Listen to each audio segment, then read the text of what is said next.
What is your best way to ensure business success? It's aiming to please the customer in a unique way.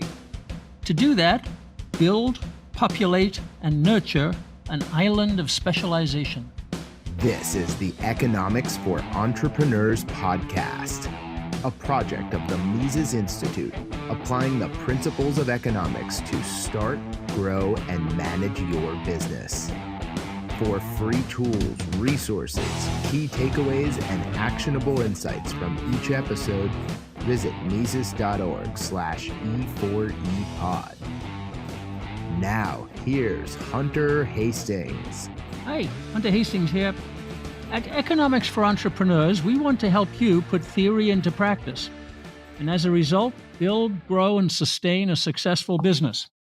Everybody needs a good theory. For those of you who've listened regularly, you have downloaded our theory consistently over the weeks. Choose your customer, know your customer, empathize with your customer, and find a unique way to provide service to that customer that pleases them more than any other option they could choose. The word unique is critical to our theory. Unique is your strategy. In episode number 4, Bob Luddy taught us about entrepreneurial specialization. His specialization was service in the field of restaurant ventilation systems, and he built one of the fastest growing, most recognized companies in America. In episode number 30, Trini Amador taught us how to build a unique brand using process tools that are available to many, but infused with knowledge and customer understanding unique to you, the brand owner. In episode 42, Per Bylund taught us about the economics of value contrasted with the economics of scale. Value lies in the consumer's mind. Therefore, it's personalized to them. And if you can unlock it, you've achieved the uniqueness that's required for success. Per is back again today to talk to us more about the implementation of the theory of uniqueness. He's even got a unique way of thinking about it. And, very importantly, a set of principles that it's easy for you to follow to achieve your goal. Per, of course, teaches economics and entrepreneurship at Oklahoma State University and is a prolific author of economics books, white papers, and popular articles, a frequent podcast guest here and elsewhere, and the originator of economics education on Twitter via Twitter streams. In fact, he's fast becoming Twitter's favorite economist. Per, welcome back to Economics for Entrepreneurs. Thanks for having me again, Hunter. Well, you're always very welcome. And today we've got something extra special in the sense of a milestone in many ways, a milestone in economic theory that you're on the leading edge of, a milestone in the application of that theory to business, which is what we're all about on this podcast, and a couple of milestones in communication and sharing of that milestone. So we'll share all of that with our listeners. But why don't you give us some context about your latest milestone? Well, one thing that I've been focusing on is what makes a firm, and what is it, and what do we want it for? What does it contribute? And being an economist, I look at the theory, and that's sort of how I was brought up academically, studying the theory of the firm and things like that. But having a background in entrepreneurship and also teaching entrepreneurship and doing research on entrepreneurship now, I'm trying to connect the economic theories with the praxis, how they actually play out in real life.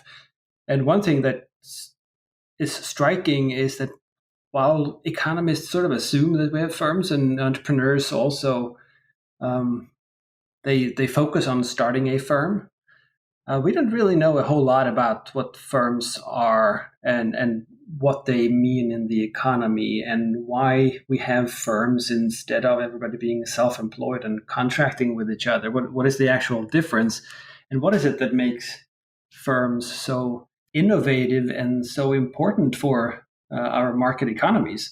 So that's intriguing to me, because it's such a basic, fundamental, important component of what makes a market economy, and it's so core to both economics and entrepreneurship, yet we know so little about it. Yeah, and it brings us firmly into real life, which is what we want to focus on here. So if you open the Wall Street Journal or any newspaper, when they're not talking about macroeconomics like GDP and the unemployment level, which we all talk about today, but about how the economy actually works, we're talking about firms. We're talking about Amazon and Tesla and Alibaba and American Airlines and firms like that. We need to understand what makes them effective. So take us to the next step, if you would, Per. Where has your research and your original thinking about the firm taken you? Well, so one simple answer is simply that you need to conduct business under a certain brand, which makes everybody sort of replaceable. You can hire and fire people and still work with the same brand, and that sort of keeps a united and consistent front towards consumers and your customers. But what I've been looking at is what does sort of the firm's structure, the organization, bring to production overall in the economy? And what I've been focusing on there is the age-old concept of the division of labor, as already Adam Smith talked about, and basically all economists talked about for 150 years. And what that means simply is that we specialize in doing different things, and we combine our specializations in certain ways, and we call them processes, right? And by doing that, we can increase our productivity many times.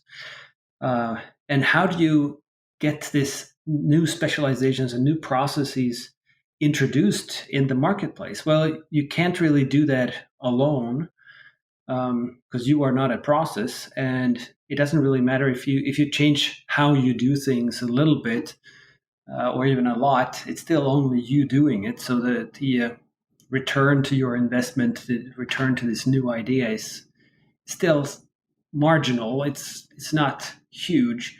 But if you combine your efforts with others and you put together a completely new way of doing things or new things to do, new products or services and so forth, you can do that together in sort of, and I call it an island. And the reason for that is that in the overall marketplace, which you can think of as an ocean, people move around and they contract with each other and they trade and so forth. But when you put together a new type of process or produce something in a new way, that makes you interdependent, and that little group of people, those groups of tasks, depend on each other, and all of them need to succeed in order for that whole thing to succeed. So in order to make a profit, in order to get a return, all of those pieces have to work. You can't replace any of those pieces with sort of a market contract or just, I won't produce this. I'll just buy it in the market because it's new. So you can't buy it. You're completely dependent on everything working out. So you're constructing this and you're standing out from the rest of the ocean because what you're doing is very different. And you created it too. So it sort of comes up out of the ocean, breaks the surface, and stands out in a very real way. So the entrepreneur's island is an island of specialization, as you call it, with the division of labor and everybody doing something that's unique and different, but it's interdependent and interconnected with other islands and the ocean and so on. Is that the picture that you're painting? Absolutely. So we see this in everyday lives, how different businesses trade with each other, how we have sometimes very advanced, complex supply chains where all of those businesses depend on each other. But there's some redundancy too, that if you run a business, you have your supplier, and you, of course, need the inputs in order to do your own business, your own thing, and supply your customers. But you can't choose another supplier.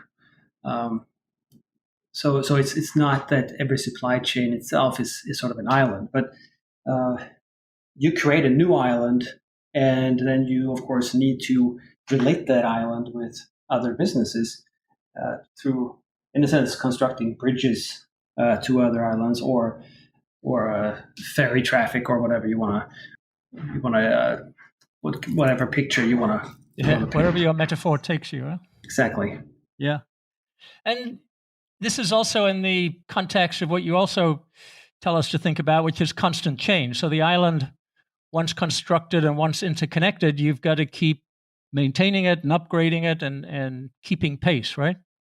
Exactly. I mean, you need to attract people to get there. You need to attract people to stay and be productive and work on your island or in your business. You need to figure out ways to make it stand out as compared to other islands. So, in a sense, attracting tourists, which you can think of as your customers, and people residing on your island, which would be your employees, and so forth. And of course, they will pick whichever is the most attractive one. So you need to continue to work on this island and develop it and maintain the value that it has and probably add to it as well.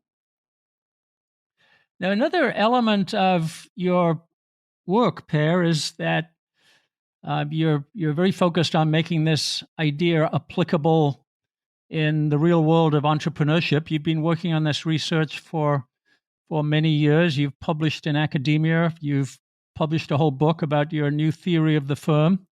But one of the things we're celebrating today is you've written about this in entrepreneur.com, and we'll provide the link to that article on our webpage. And you're popularizing this idea for entrepreneurs to think about. And one of the elements in your article is that this metaphor, this use of language, is actually very, very important, and that business schools often use bad metaphors, which are quite destructive. So maybe you can start there when you talk about your entrepreneur.com article. Sure, absolutely. And it's something that has bothered me for a while, actually, that when we teach both strategic management and entrepreneurship, we tend to think of it in militaristic terms.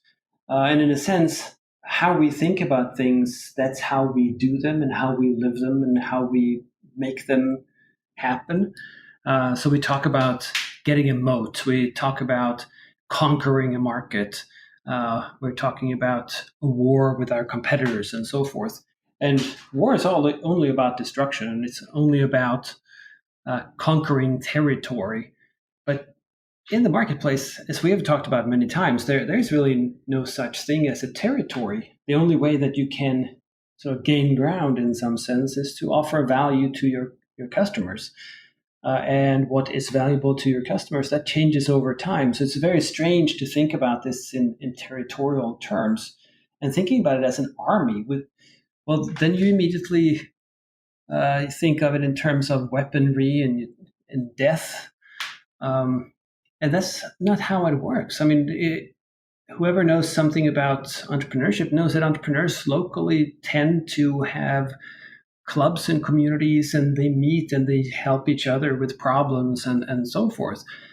That's not a war. That's more like a collaborative effort where they help each other.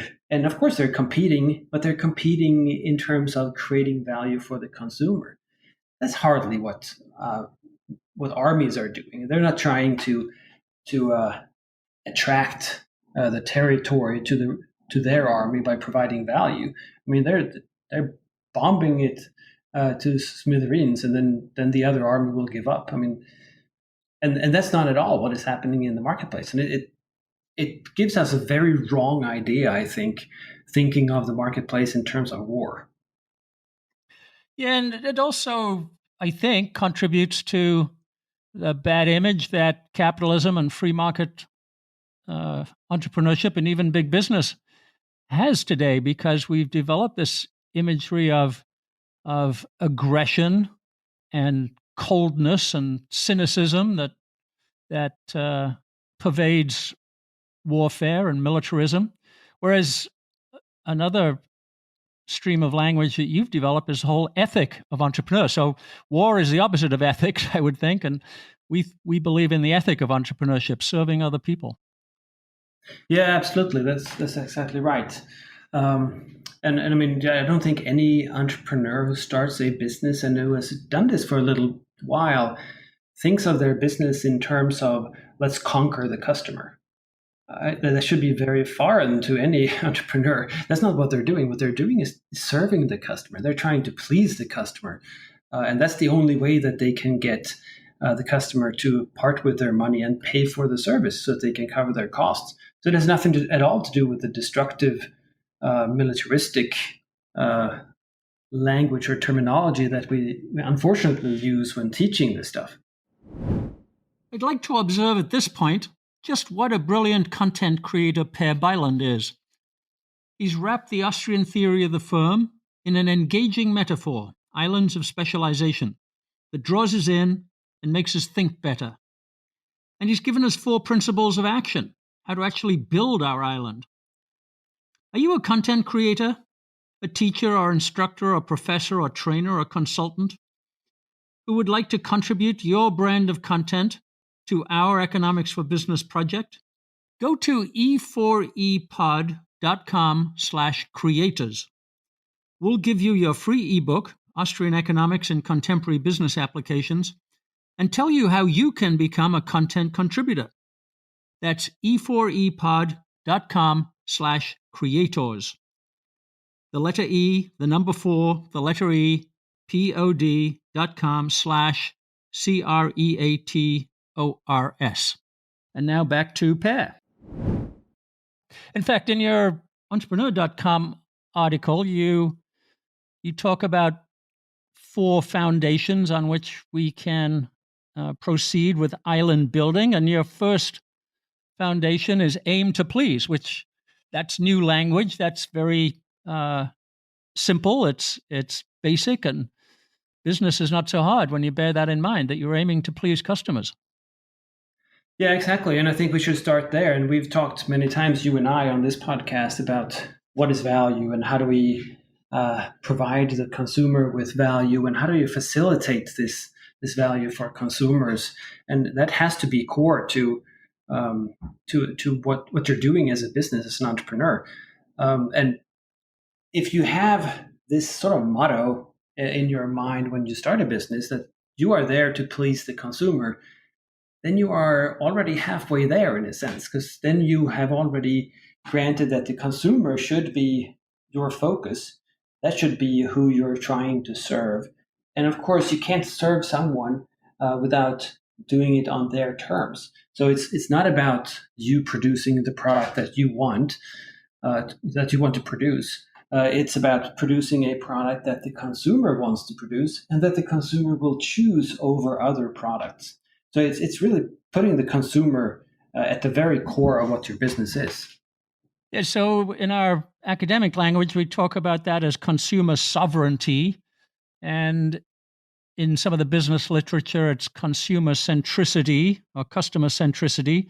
But I like your construct even better. Aim to please. That's what the entrepreneur should think about. There's a certain beauty to that kind of language. Right. And it's a matter of getting your business loved by the consumer, right? Mm-hmm. The better relationship you have with your consumer, the more value is in the product. I mean, the relationship is part of the value too. And I think in many times businesses tend to discover this, but we don't teach it, which is so sad. And Microsoft is a good example of this, I think. I heard the new CEO, well, it's not super new anymore, I guess, but he mentioned the operating system Windows, that it used to be an operating system that people had to use. Because if you had a PC, then, well, that was Windows. There wasn't a whole lot more to choose from. And I mean, that's one business model. It's definitely not a sustainable one, because as soon as someone comes up with an operating system that is available and works well, people are going to choose it instead, because they can sort of get rid of the one that they had to use.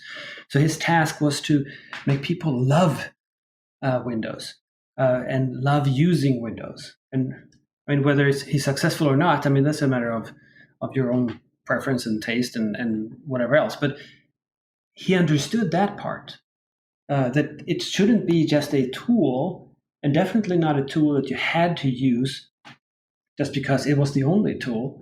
No, it should be a tool that you love to use, something that you look forward to using. And that makes your consumer or your customer a whole lot more loyal to your business too. And they will appreciate your whole business and probably get some of your other products too, because they appreciate the relationship. Yeah, and another reason it strikes me, Per, that this militaristic kind of language arose is a misunderstanding of competition, or the term competition. we were taught to think of competition as red in tooth and claw, the fight, the war, everything you just talked about. And your second piece of strategic advice is don't copy. And competition tends to be a vision of two identical business models fighting with each other, and move beyond. And an island is a little bit beyond and more desirable for all that. So tell us the difference between our vision of competition and yours in don't copy. Well, I think the way it is taught and the way economic models see competition, in order to streamline the analysis and everything like that, that they're looking at the same product, and they're looking at many different suppliers of this product, and everything is identical, because if they all maximize, then you can't really do it in a different way, and you can't really do it in a better way, and so forth. So it all comes down to price. And in that situation, I mean, it's basically gas stations competing. And then you'll see that everybody has basically the same price, and then that's an efficient system. And if someone changes and finds a better way of doing it, or maybe a lower price, then everybody else is going to copy that idea immediately, and the consumer is going to get as much as possible for their money and whatnot else. Of course, in that situation, any business would try to get the upper hand somehow by providing something better. That's why gas stations have sometimes big stores and even restaurants and things like that to offer all these other services, because they're not making all the money off of gas. But I think you should focus on that value to begin with. If you're starting a business, it makes no sense whatsoever to start a business doing exactly what someone else is doing. In one sense, when you start to copy someone, they will have time to change before you actually get up to speed and introduce your business in the marketplace. So you're always a step behind. And what you should do is, again, focus on the consumer and what the consumer values. And if you do that, you can move beyond, and you can provide something unique. And that's how you create value for the consumer. And that's how you create value for yourself. And that's how you lead the others in the marketplace rather than try to follow them. And this is as much about products and services that you offer as it is about how to structure your business, which is the whole theory of the island bit, right? That it's not necessarily that you have to come up with a completely new product, but maybe a new concept, maybe a new business model, a new way of offering it, a new way of supplying it, and having a different type of organization, and finding out a better way of serving the customer while basically giving them the same thing as others, but doing it in a different way so that they appreciate it more. That's value. Right, or a new brand that gives people confidence and trust in a way that they hadn't felt that trust before. That's also part of the value. Exactly. And I mean, we talked about the consumer experience many times on this podcast. And what matters is not the thing itself. And if you're supplying a service, it's not the thing at all. But that's just a part of it. That's what you can show the customer. But the relationship and everything you get around it, the whole buying experience, the using experience, and the anticipation of getting something out of it, all of this is part of it. And so is the message that you're communicating when offering the product, and also when they are having the product and they're using it. What does that give them? It's like selling a luxury automobile. They're means of transportation, but that's not how you sell a luxury automobile. You sell the experience. You sell the fact that you have a luxury automobile. Everybody will turn around and look at your car, and everybody will point at it and say, wow, look at that car, which is hardly the case if you have a Ford or something like that. Mm-hmm. Yep, it's a different feeling, we say, and feeling is part of value. The next plank that you talk about in your article, Per, is to build from strengths. And I get the impression that you're talking not just about resources here, but about personal strengths of the entrepreneur and of the team, and the unique knowledge that they have, and perhaps the strength of their network. So what do you have in mind when you talk about building from strengths? Well, anything that you can draw from that provides value for the consumer. And you're right, it's definitely more tacit than it's an explicit resource or something like that. Unfortunately, and it has its reasons, but when we study these things, we tend to look at specific resources and how much steel do you have and things like that. Whereas what matters as an entrepreneur when you start a business is not really what exact resources do you have, but what can you provide the consumer using those resources and everything you know and everyone you know. So it's all about bringing an experience to the consumer that is different and that is of great value to the consumer on the consumer's own terms. And of course, part of the strength then as an entrepreneur, if you want to be successful, is to figure out who your consumer is or should be and what that consumer actually wants and actually would appreciate. And after you figure that out, then try to bring it to them. So we're back to consumer focus, right? And we talked about that a billion times probably, but it's so important because that's where the value is. So you have to focus on that. And what can you do to get the consumer a valuable experience? Well, you draw from your strengths, and it's everything. It's who you are, it's who you know, it's what you can do, it's what you have access to, it's the people you can attract to your business, it's the people that can help you, it's your location, it's your branding, it's the message that you craft, it's how you communicate with consumers. So all of these things. And of course, what you're really good at of these things, probably not all of them, that's what you should focus on to leverage your business to get started. Right. And so a lot of talk about strategy now is not so much that it's, to use the military metaphor, how many tanks you've got and how many bombs and so on like that. It's about your identity as an individual entrepreneur, as a team of entrepreneurs, and as a firm. So identity, uniqueness is one of your strengths. Absolutely. And we're back to branding as part of that, right? Mm-hmm. But it's also, many entrepreneurs know this, when you're small scale and you get a sort of a personal connection with consumers and they meet you and they know you, they trust you. So there's a lot of trust in this relationship, and you lose that trust when you become a large business and you sort of spit out a billion items every month and you sell those. Then it's all about replacing this personal trust with a brand name or a logo or something like that, or a guarantee of service or things like that. The fourth piece of advice you have in the entrepreneur.com article is to maximize value, not maximize output. And as you said, we've talked about value a lot, but help us with this maximize idea, because your concept of value is not inherently measurable or quantifiable. It's that feeling of trust and delight that the customer has. So how does the firm go about maximizing value? Well, it's again placing the consumer at the very core and focus on the consumer. And the reason I put this in the article is that we very often think of production and businesses in terms of production technology. So we're trying to become as efficient as possible and use as little inputs as possible and get as many items as possible out of the inputs and try to maximize the quantity that we produce.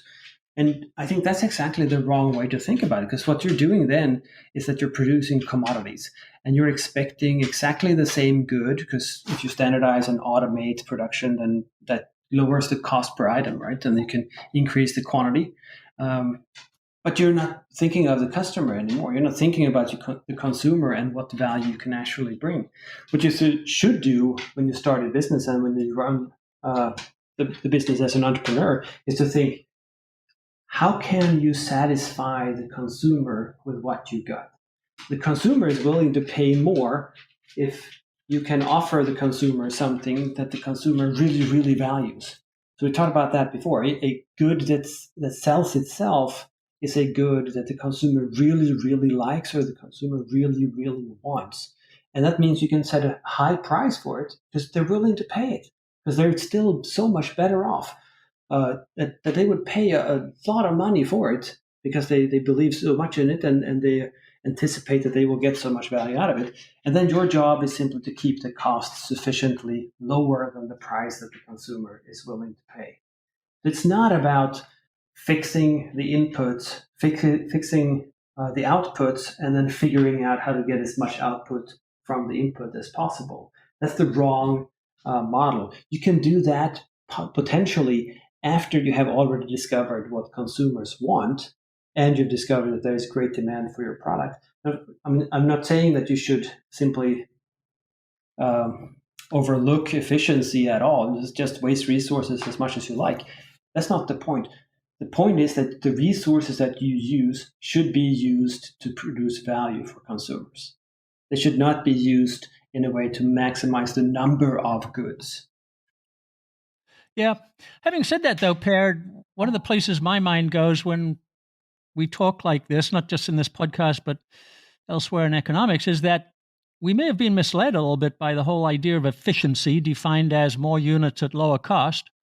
And that can drive to lower quality or quality compromises. It can drive to not maximizing the customer experience, as you say. So I just wonder whether efficiency is not something we should talk about quite so much in economics and focus much more on this customer experience maximization. I think so. I mean, it's easy also to start tilting at a straw man because what economics is trying to do is really based on the assumption that you have already discovered ways to satisfy consumers. And if you have already done that, then of course you should satisfy as many consumers as possible with the scarce resources we have. So I mean, in that sense, it's correct. The problem is that this assumption, that's the real problem. The problem is not to maximize the production technology and efficiency in that sort of physical sense. The problem is figuring out what is valuable to consumers and what will be valuable to consumers, because consumers change their minds and what they consider to be valuable is different tomorrow than it was today. And it also depends on what other options they have. So if they chose your product today, they might not choose it tomorrow because they have a different option that another entrepreneur has brought to the table. And in that case, then it doesn't matter if they think that the good that you're offering is as valuable as before, because the other one might be more valuable. So you always have to think about value first, which means the consumer first. Of course, you should think about efficiency to some extent too, in the sense of avoiding waste. But it's not efficiency as a goal in itself, because that is secondary to creating value. So in a sense, economics has flipped it upside down. They've taken the secondary problem, which is the easier problem of maximizing output given the resources that you have or that you can buy.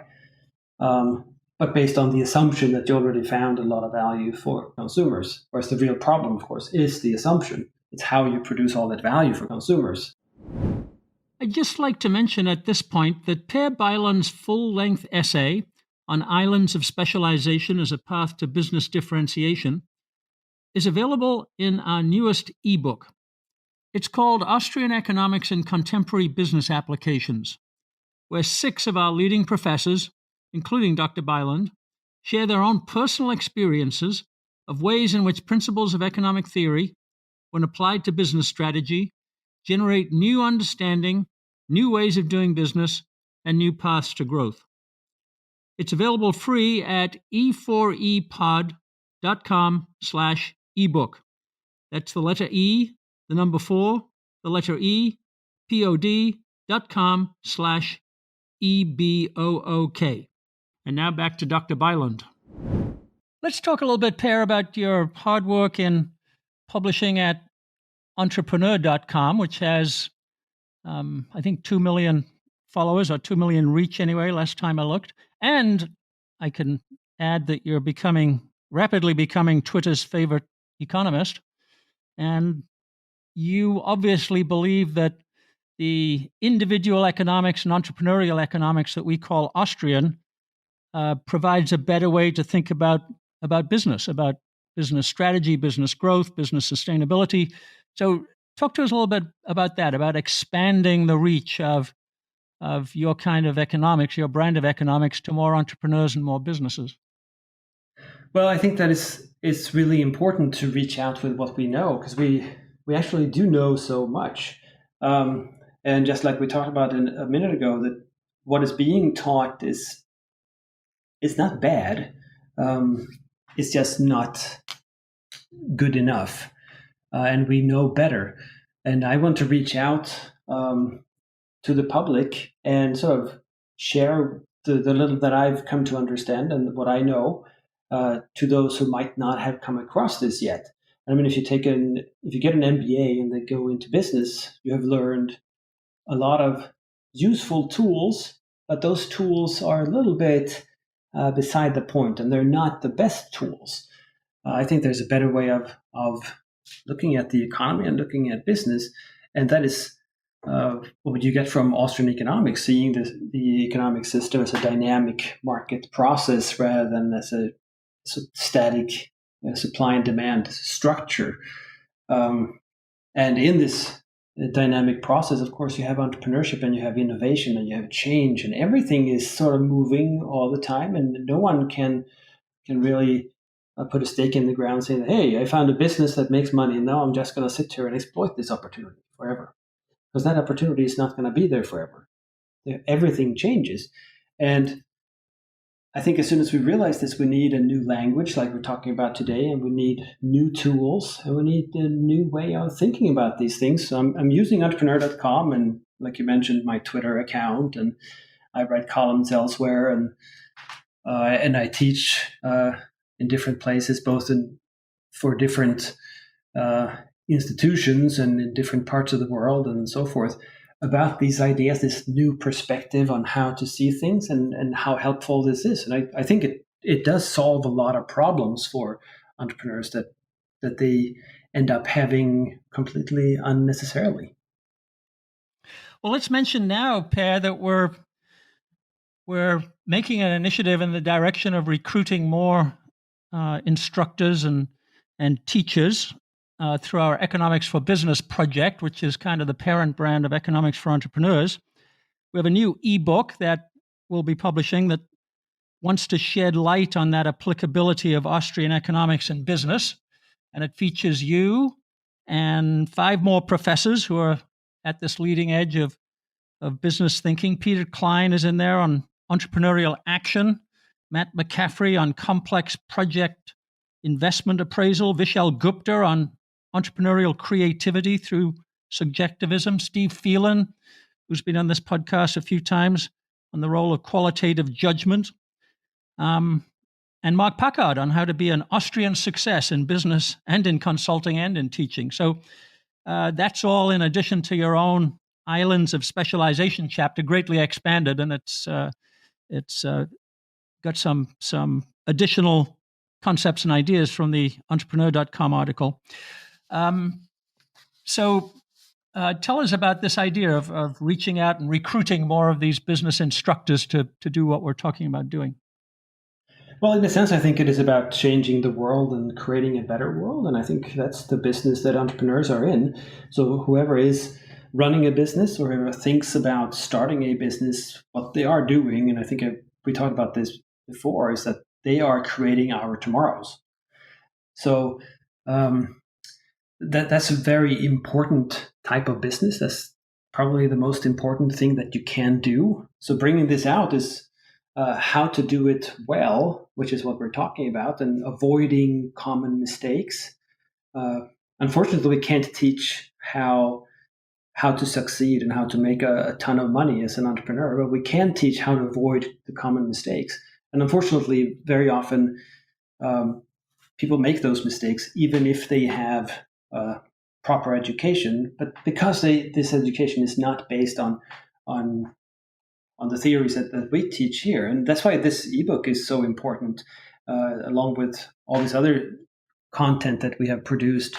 I mean, anyone who is a student of entrepreneurship or a practitioner of entrepreneurship should probably get a copy of this ebook and read it and think about what it means, because it is a new way of thinking. It's a way of thinking that facilitates success to a much different extent, much greater extent than how people usually approach it. Well, the book is free. It's available at e4epod.com/ebook.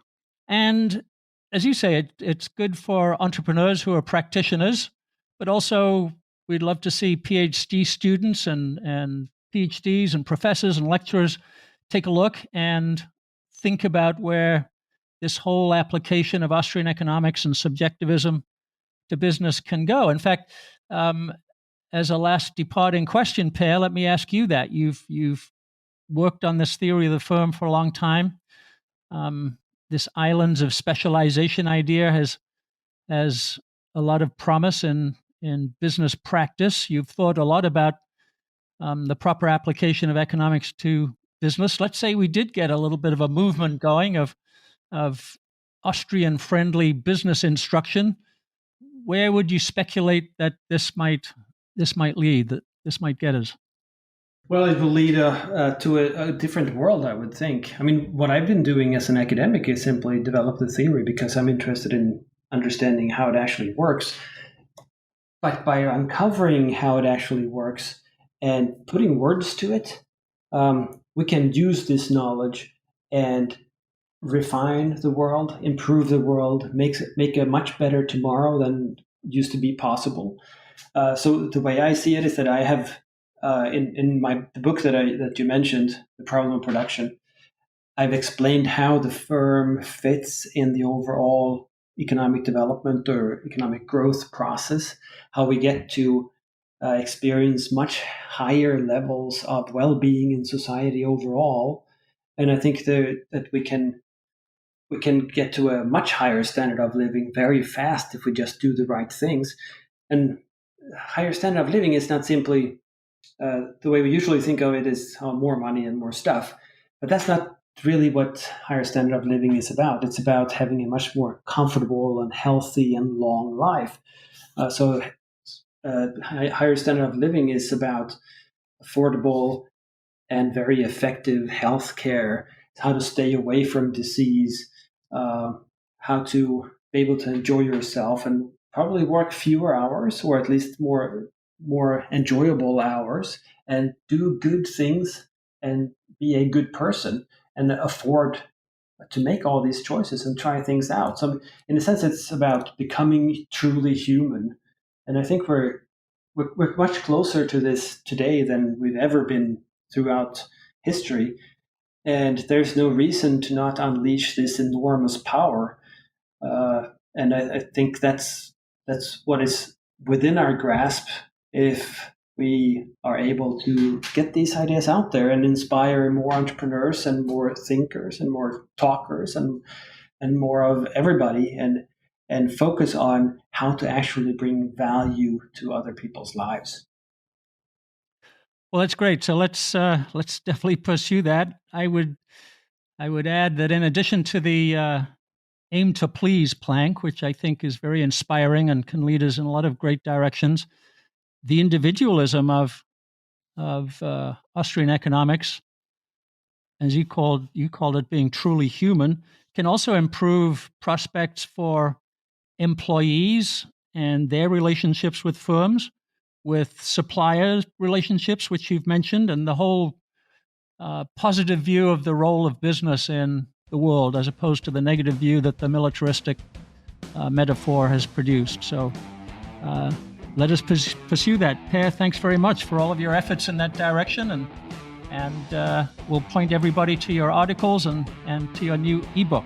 Thank you very much.